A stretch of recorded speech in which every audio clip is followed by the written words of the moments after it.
Olá, vamos para a nossa 20ª aula de Direito Financeiro. Iniciaremos despesas públicas.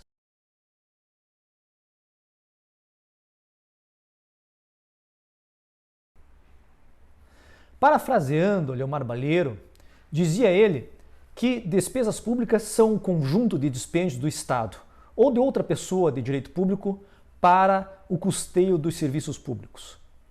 Esse conceito clássico da Leomar Balheiro abrange de forma muito sábia o que é despesa pública, separando as despesas que são realizadas conforme o direito privado daquelas realizadas pelo direito público, pelas entidades de direito público. Somente as entidades de direito público é que, no conceito da Leomar Balheiro, executam despesas públicas, realizam despesas públicas.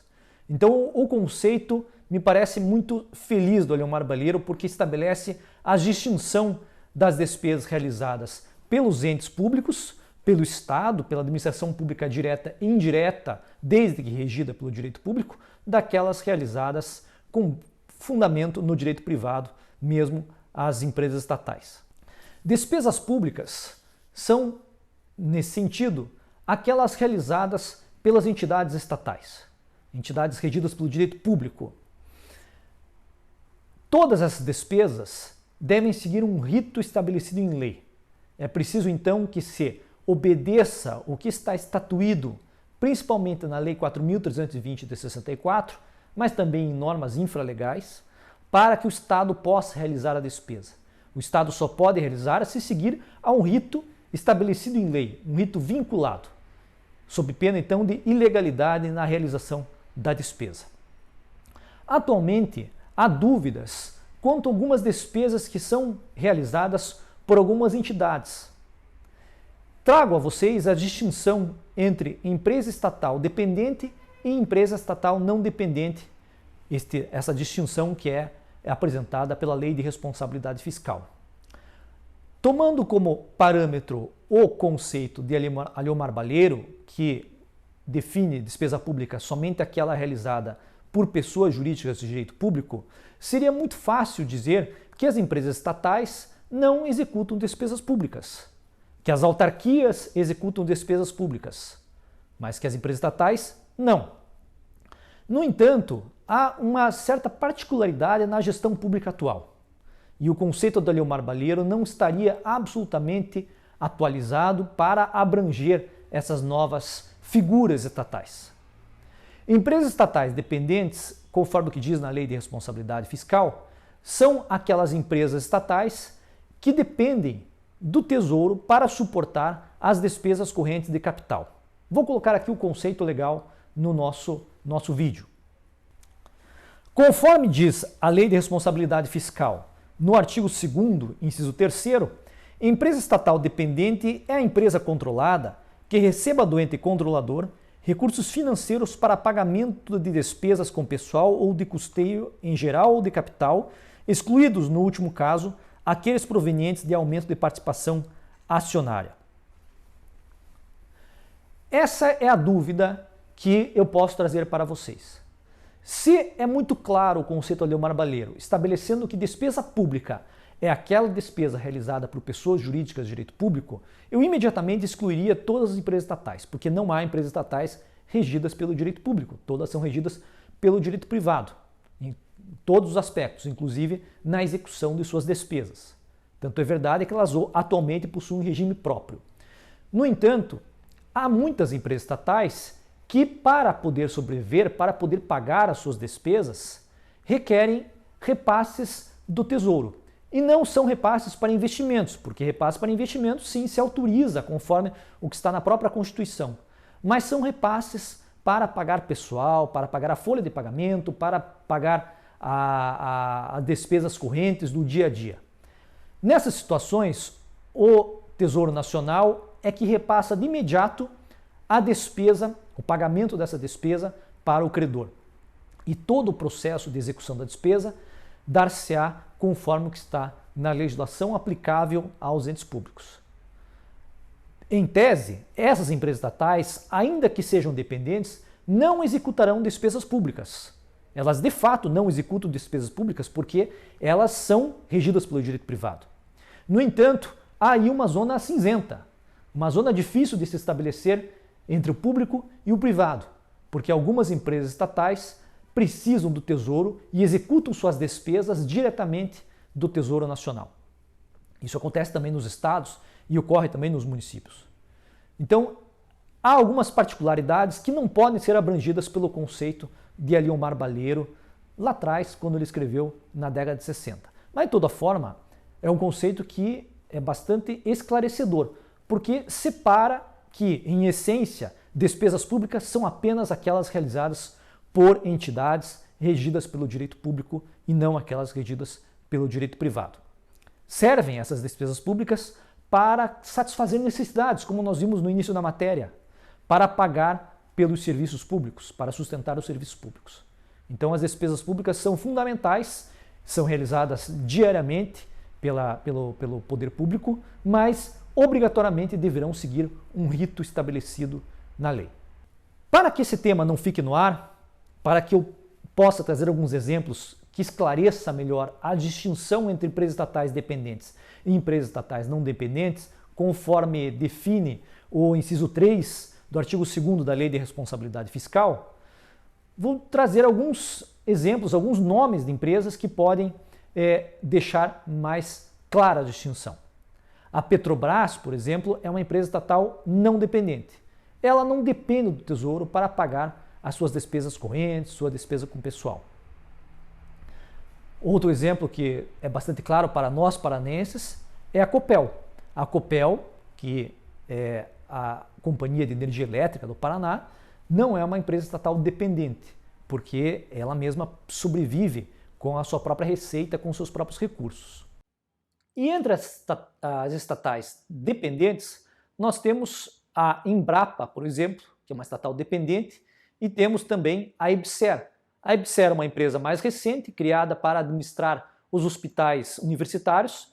A EBSER, a Empresa Brasileira de Serviços Hospitalares, é uma empresa estatal dependente, ou seja, depende dos recursos do Tesouro para pagamento do pessoal, para o pagamento das despesas correntes. A finalidade aí é que o Estado tenha uma certa liberdade de atuação, mas ainda mantém a sua fonte principal de financiamento, que é o Tesouro Público.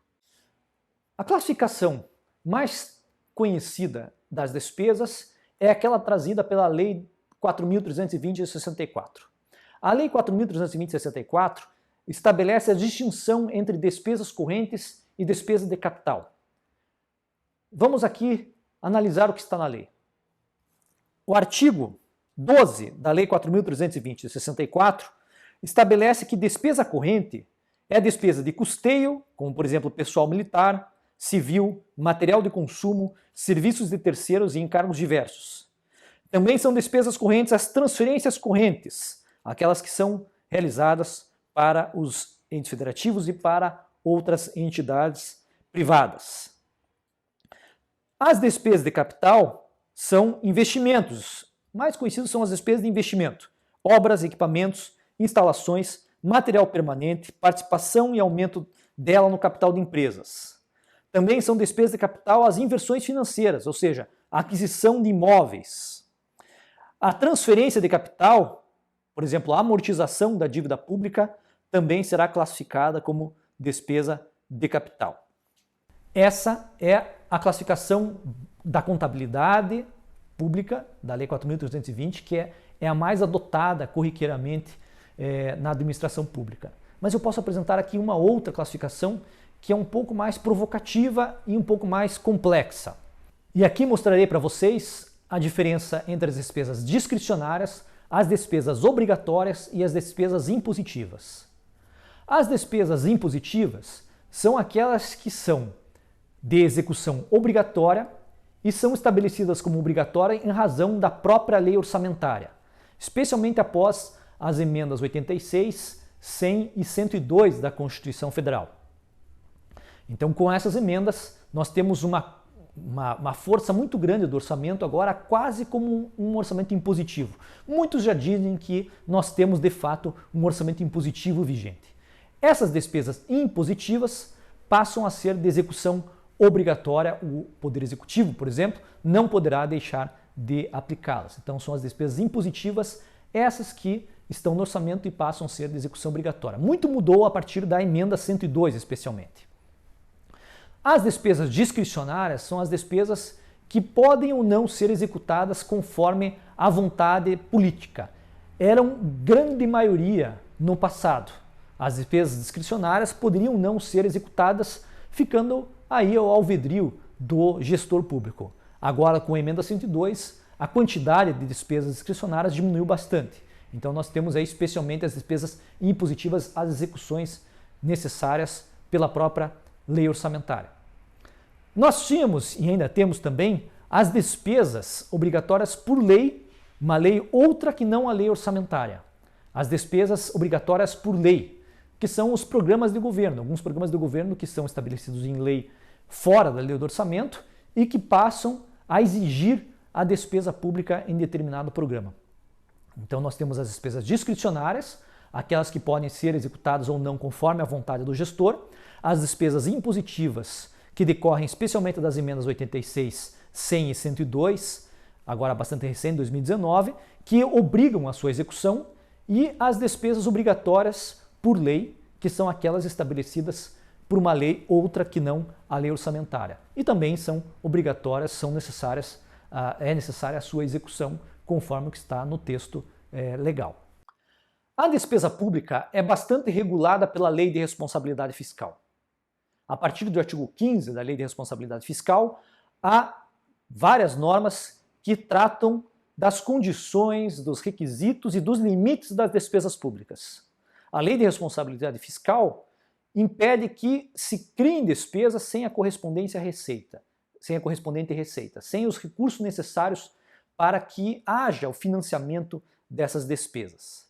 Então são nulas, são ilegais as despesas que forem realizadas, que forem definidas, forem fixadas e executadas sem a observância dos artigos 15, 16, 17, 18, 19 e 20 da Lei de Responsabilidade Fiscal. Há várias limitações, então, a partir daí. A Lei de Responsabilidade Fiscal estabelece, então, as seguintes condições para a despesa pública.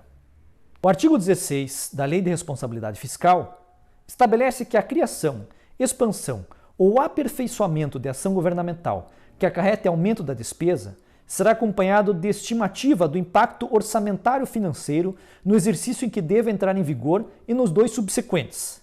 E também da declaração do ordenador de despesa de que o aumento tem adequação orçamentária e financeira com a lei orçamentária anual e compatibilidade com o plano plurianual e com a lei de diretrizes orçamentárias. Dessa forma, o artigo 16 estabelece que para que a despesa seja criada ou aumentada e haja uma expansão da ação governamental que gere o aumento da despesa, é preciso observar esses dois incisos do artigo 16, obrigatoriamente. É preciso, então, que na criação da despesa haja uma estimativa do impacto que essa nova despesa causará para o orçamento e para as finanças públicas, e o ordenador de despesa, ou o sujeito que ordenará então a despesa conforme o que está estabelecido lá no Decreto-Lei 267, conceito do ordenador de despesa, que é o agente público que ordenará então a execução da despesa, realizará o empenho da despesa ou então ordem de pagamento. O ordenador de despesa deverá declarar, sob sua responsabilidade, de que a despesa pública está em acordo com as leis orçamentárias. Por isso que é muito importante tomar cuidado com as informações fiscais que estarão autorizando esta despesa. É importante definir que este artigo 16 é aplicável a duas situações muito corriqueiras na administração pública, uma mais do que a outra. É preciso observar o artigo 16 nos processos licitatórios, conforme define o parágrafo 4º, inciso 1. Sempre é preciso observar nos processos licitatórios o artigo 16. E além disso, também no caso de desapropriação de imóveis urbanos, que também será necessária a observação do artigo 16 da Lei de Responsabilidade Fiscal. A Lei de Responsabilidade Fiscal, no artigo 17, traz as despesas obrigatórias de caráter continuado. Essas despesas devem estar obrigadas por lei. Não podem ser despesas contratuais, por exemplo, mas pode derivar de outro mandamento legal, uma medida provisória, por exemplo. Mas não é possível, então, que ela seja derivada de contrato. As despesas contratuais não serão despesas obrigatórias de caráter continuado. O artigo 17 está se referindo às despesas obrigatórias por lei. Então, há aí a obrigação de se observar os requisitos do artigo 17. O artigo 17 foi inspirado muito no modelo norte-americano do Pay-Go, ou Pay As You Go, que é o modelo que vige no Congresso americano, no orçamento definido pelo Congresso americano, que estabelece que só é possível criar despesas novas e despesas obrigatórias se houver uma fonte de custeio para suportá-las. Aqui também se faz presente a necessidade de apresentar a fonte de custeio. E a Lei de Responsabilidade Fiscal traz diversos requisitos que deverão ser observados para que seja possível criar essa despesa obrigatória de caráter continuado. Antes não havia qualquer limitação para a criação dessa despesa. Simplesmente se criava sem preocupação com o futuro. E a Lei de Responsabilidade Fiscal estabeleceu essa necessidade de se observar os efeitos dessa despesa obrigatória, tanto no presente quanto para o futuro. Por fim, o artigo 18 da Lei de Responsabilidade Fiscal traz a despesa com pessoal. A tão temida despesa com pessoal que assombra todos os entes federativos. A despesa com pessoal depende de dois fatores para então estar dentro dos limites da Lei de Responsabilidade Fiscal. O lado da despesa, obviamente, ou seja, quanto se gasta com pessoal, e o lado da receita, já que os limites devem ser observados conforme a arrecadação. Quanto mais a arrecadação, maior será o limite nominal para a realização de despesas com pessoal. Menor a arrecadação, também os limites nominais cairão. É por isso que, em crises econômicas como a que nós enfrentamos hoje, a queda da arrecadação impacta o atingimento dos limites da Lei de Responsabilidade Fiscal, porque reduzindo a receita, reduz também o limite nominal da despesa com pessoal. E como a despesa com pessoal é de difícil gestão, ou seja, é muito difícil se reduzir a despesa com pessoal, é muito então difícil atingir ou respeitar os limites da Lei de Responsabilidade Fiscal em caso de queda abrupta da receita, como é a que nós estamos vendo neste ano. Obviamente que se encontrou uma saída para resolver este imbróglio num ano de pandemia. Nós já falamos disso nos vídeos anteriores, mas podemos falar novamente. A Lei Complementar 173/2020, bastante recente, permitiu que vários limites sejam tolerados neste ano de pandemia. Um dos limites é o limite com a despesa com pessoal, porque nós estamos passando por uma situação sui generis, ou seja, que não havia sido prevista por nenhum governo. E, em razão disso, há aí uma redução dos limites, uma redução dos rigores da lei. Mas, no futuro, a lei voltará a viger com toda a sua força e aí os limites deverão ser observados. A Lei de Responsabilidade Fiscal, no artigo 18 e seguintes, estabelece, então, quais são esses limites para a despesa com pessoal. E, basicamente, nós temos o seguinte, que a despesa com pessoal é qualquer pagamento com pessoal, e aqui vou ler para vocês o que se entende por despesa com pessoal. O artigo 18 define que entende-se como despesa com pessoal o somatório dos gastos do ente da federação com ativos, inativos, pensionistas, relativos a mandatos eletivos, cargos, funções ou empregos civis, militares, membros de poder, com quaisquer espécies remuneratórias, tais como vencimentos e vantagens, fixas e variáveis, subsídios, proventos da aposentadoria, reformas e pensões, inclusive adicionais, gratificações, horas extras e vantagens pessoais de qualquer natureza, bem como encargos sociais e contribuições recolhidas pelo ente às entidades de previdência. Para cálculo dos limites e do atendimento dos limites deste artigo 18, é preciso considerar, ao mesmo tempo, a receita corrente líquida, que será um parâmetro, e a despesa com pessoal. O limite total serão os seguintes. Para a União, será de 50% da receita corrente líquida. para os estados e para os municípios, 60% da receita corrente líquida. É claro que dentro de cada ente federativo haverá limites individuais por poder ou por órgão com autonomia orçamentária e financeira, exceto a Defensoria Pública, porque à época que foi promulgada a Lei de Responsabilidade Fiscal, a Defensoria Pública ainda não detinha autonomia orçamentária e financeira. Nós temos então na Lei de Responsabilidade Fiscal limites individuais. Eu vou me ater apenas aqui ao Estado. Vamos pegar aos estados quais são os limites que deverão ser observados por órgão. Então nós temos no artigo 20, inciso 2, que na esfera estadual, desses 60%, 3% são para o Legislativo, incluindo o Tribunal de Contas, 6% para o Judiciário, 49% para o Executivo e 2% para o Ministério Público Estadual. Aqui só vou apresentar o Estado, não vou entrar em detalhes dos demais entes federativos, eu recomendo que vocês leiam o que está disposto na lei. Cada poder e o Ministério Público será considerado individualmente, ou seja, os limites serão contabilizados por cada um deles e cada um deles se responsabilizará pelo seu limite. Não haverá a transferência de responsabilidade de um poder para outro. Cada poder, cada órgão tem o seu limite da despesa com pessoal. Se houver a ultrapassagem dos limites da despesa com pessoal, chamada despesa total com pessoal, aplicar-se-á o artigo 22 da Lei de Responsabilidade Fiscal. Várias medidas poderão ser adotadas para, então, conter-se a alta da despesa. Vamos deixar para o próximo vídeo e retornaremos neste assunto novamente. Até a próxima!